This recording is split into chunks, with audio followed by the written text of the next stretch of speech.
ఎన్నో సభల్లో విమర్శలు చేసుకున్నాం, ప్రతి విమర్శలు చేసుకున్నాం, ప్రజల కోసం పోరాడాం, అన్ని విధాల ముందుకు ఆ రోజు పోయాం. కానీ అపోజిషన్లో కానీ అదే మరిగా రూలింగ్లో ఉన్నప్పుడు కూడా ఎప్పుడు కూడా ఇలాంటి అనుభవాలు నేను ఎప్పుడు చూడలేదు. అదే మరిగా ఇన్నేళ్లుగా జరిగినటువంటి అవమానాలన్నీ భరించాం.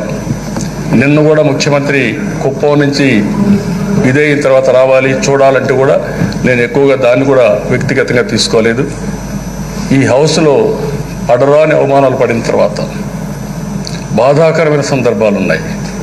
వ్యక్తిగతంగా హ్యూమిలియేట్ చేశారు, పార్టీ పరంగా హ్యూమిలియేట్ చేశారు.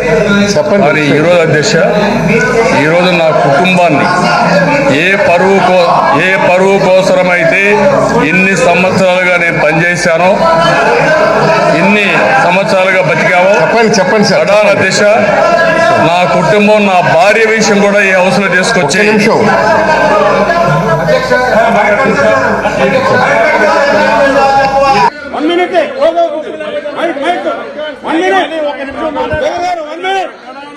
నేను స్టేట్మెంట్ ఇవ్వాలంటే కూడా మీరు ఇవ్వలేకుండా చేశారు కాబట్టి బాగలేదు.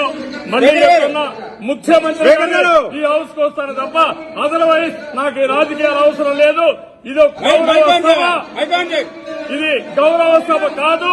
ఇలాంటి గౌరవ సభలో నేను ఉన్నానని మరొకసారి విజ్ఞప్తి చేస్తూ మీకు నమస్కారం. ప్రజలందరికీ విజ్ఞప్తి చేస్తున్నా, నా అవమానం మీరందరూ అర్థం చేసుకుని నిండు మనసుతో ఆశీర్వదించమని కోరుతూ అందరికీ నమస్కారం.